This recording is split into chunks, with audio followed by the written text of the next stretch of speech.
Sairam students, welcome to the first session of chapter 10, that is disaster management. So children, you might be knowing about disaster management very well because you have already done an activity on disaster management, right? So let's start.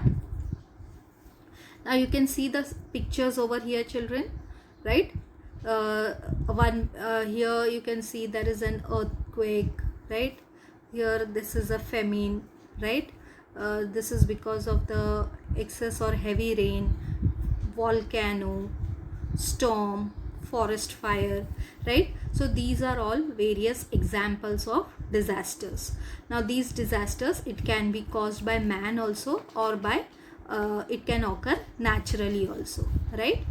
So let's see now what is disaster, right? A sudden event that causes large scale damage to life, property and social aspects of a nation or society is called as a disaster. So this disaster, it occurs naturally, right? It occurs naturally and it occurs suddenly. No one is aware of these disasters, and when this occurs suddenly, there may be damage to the life, there may be damage to property, damage to the society. So it is called as a disaster.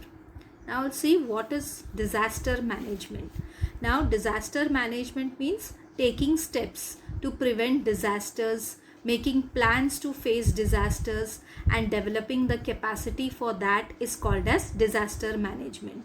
So disaster management means whatever disasters occur, right? So we have to prevent, take some steps, right, so that these disasters do not occur. And if these disasters occur, then we have to make some plans to face it, right? And so that is called as a disaster management, right? So let's move to the next part.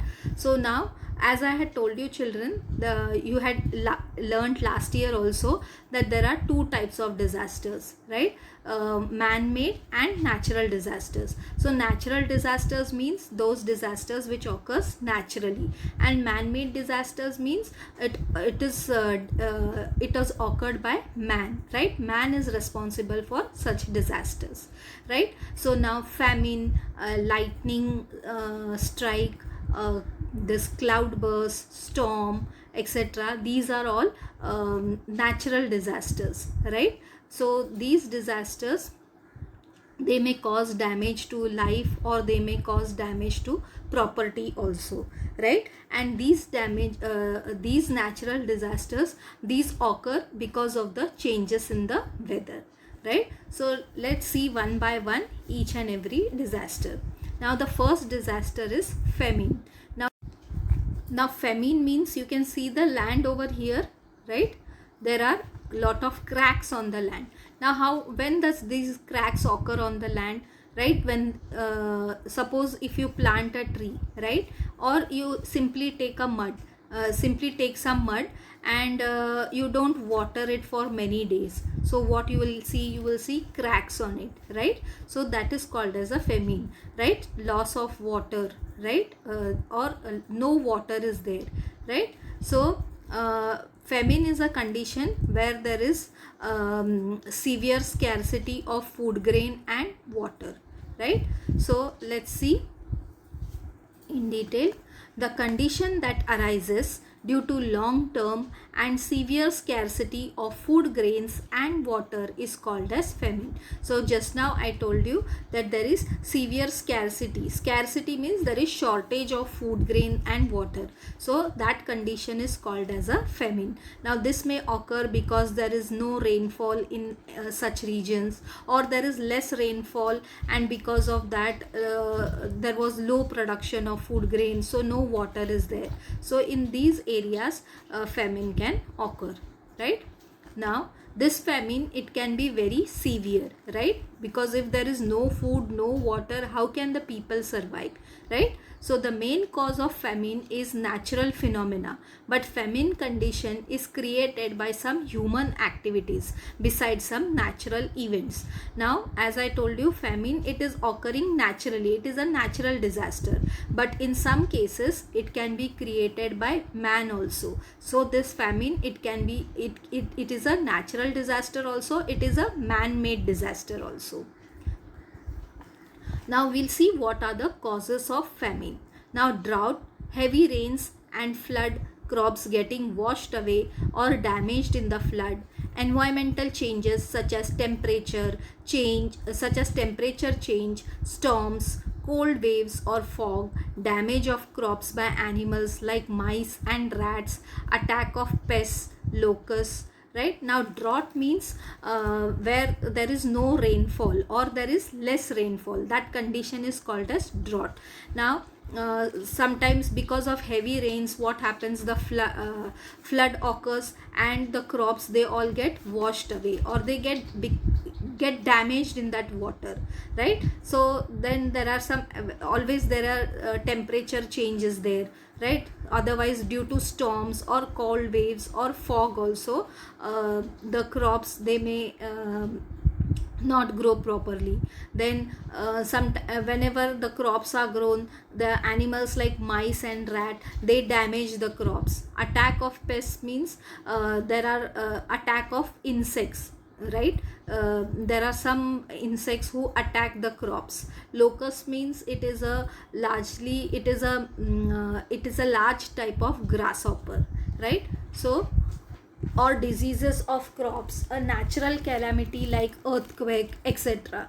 Now these are the reasons for the famine, right? So but out of all these causes, drought is the main cause, right? So drought, as I told you, if there is no rainfall or there is less rainfall, right? So out of all these causes, drought is the main cause of famine. And man-made causes of famine include war, internal unrest, absence of transport routes, uncontrolled population growth, right? So we saw the natural causes of famine, right? And what are the man-made causes? Because of war, then some internal unrest is there, that means because of some riots and all these things, this famine can occur. Then sometimes there is no transportation, right? And also the population is growing and there is no control on it. So all these are the man-made causes for famine, right? So now let's see, are we responsible for famine? So water shortage is increasing as the balance between the rainfall and population is disturbed, right? Now day by day, if you see, the we have a shortage of water, right? Everybody doesn't get water all 24 hours, right? Because there every year the rainfall is not proper, right? And population is also increasing day by day, so it is not sufficient, it is not water is not enough to provide everybody's needs, right? So the balance of the environment has been lost due to the use of chemical fertilizers, pesticides and weedicides. So what has happened, the environment has lost its balance because we are using chemical fertilizers for the crops. Then pesticides are, I mean, the crops, they should not be infected by any insects, so for that we use the pesticides, we spray on the crops. And weedicides means some crops, some plants, they grow along with the other crops, right? But so if you see, if you have planted a rose tree, a rose plant, sorry, and after some days you can see some another plant is also growing along with it, so that is called as weedicide, right? So these are the then unlimited lifting of water. Now water, it has been used for various other purposes, right? Erosion of land, that is the I first gave you I showed you the picture, the erosion of land, right? As I told you, if you take mud and if you don't water it for several days, you will see some cracks. So that is erosion of land. Misuse of water, we are using water for other purposes which is not required. So all these are the responsible things for famine. Now what can we do to ease the severity of famine? So how can we control it, right? Planned usage of water and reuse of water. We have to use the water properly with a proper planning. Also the water which is there, we can reuse it. Then proper planning of water conservation and harvesting at the local level. So water, how we have to conserve it, so for that we have to make a planning. And for harvesting purpose also, how we can use the water in a fruitful way. Then large scale plantation of trees and prevention of deforestation. So we have to plant more and more trees so that deforestation can be prevented, right? Making appropriate changes in the plans, taking into account the weather forecast. So weather forecasts are given by the meteorological department, so accordingly we have to make changes in the plans, right? So with this we can ease the severity of famine, or the famine can be controlled. Now we are going to see the next disaster, that is the cloudburst. Now cloudburst is nothing but heavy rainfall, right? Now this cloudburst on 26th August 2005, this cloudburst, it occurred in Mumbai. The cloudburst was so severe that our whole city of Mumbai, it got flooded and water lodged. Okay, and on 6th August 2010, the cloudburst, it occurred in Leh, that is Ladakh, right? So what is this cloudburst? Let's see. Sometimes the water coming down from the rain clouds does not reach the land in the form of the rain, right? So whatever water it is coming from the clouds, right, it does not reach the land. So what happens? Instead, due to very high temperature near the land, it vaporizes and it goes back into the same cloud. So this water which is coming down, it does not reach the land, and what happens? It gets vaporizes and again it goes back into the clouds. And then the amount of vapor in those clouds becomes very high, because the temperature of the land is very high, and these vapors, the water which is there, it again goes back into the cloud, and the vapor content which is there, that also becomes very high. And because of this rapid condensation, it rains suddenly over a specific and small region at a rate of 100 mm per hour or more, and this is known as the cloudburst. So it rains so heavily that and it will not occur in all the parts, only in a specific or a small region it will occur, but the rate of the rainfall will be very high, right? So that is known as a cloudburst. So now the third part is about the flood. Now you can see here the pictures, how does the flood, everybody is aware of how the flood occurs, right? So the water, the houses, the trees, plants, the vehicles, all gets flooded in the water during the rainy season, right? Every year we hear some or the other cases. Whenever there is a heavy rainfall, the trains have been shut down because of the heavy rainfall. Then the water has been locked everywhere, right? All these things, right? So let's move.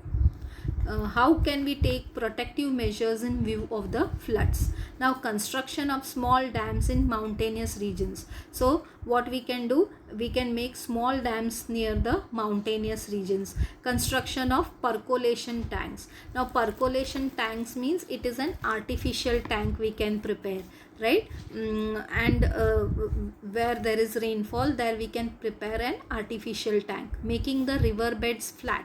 Now, river beds are those that is the ground over which the river flows, right? So if we make it flat, the water can flow from it. It will not stay at one place, right? And then cultivation of new forests and connecting the rivers. If we connect the rivers also, the floods can be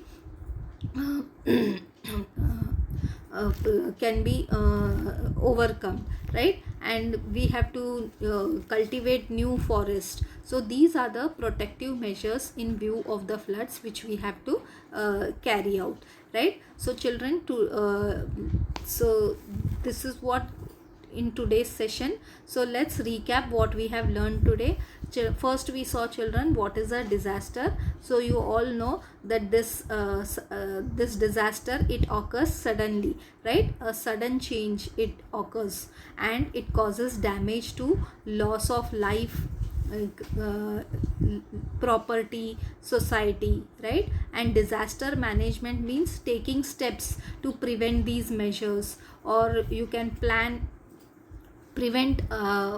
these disasters from occurring, right? So this is called as the disaster management. Then we saw that there are two types of disasters, natural and man-made, right? Natural disasters means it occurs naturally, and man-made means it is created by man, right? Now the natural disasters, it mainly occurs because of the changes in the weather, right? So some examples of these natural disasters are famine, lightning strike, cloudburst, storm, etc., right? Then we saw the first disaster, that is famine.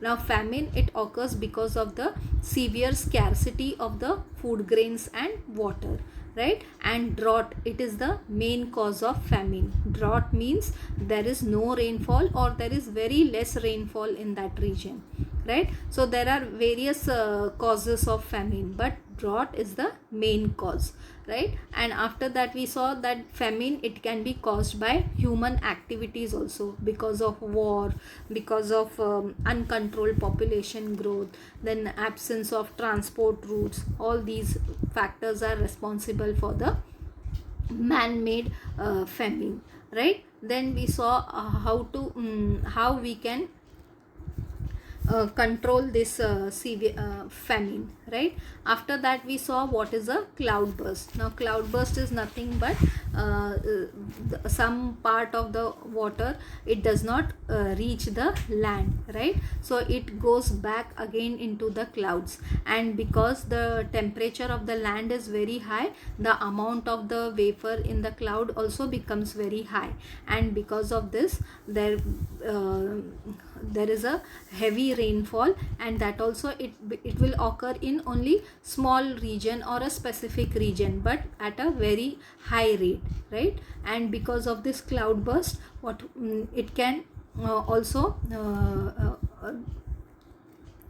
it can the flood can also occur, that much heavy that rainfall is, right? Then we saw about the flood.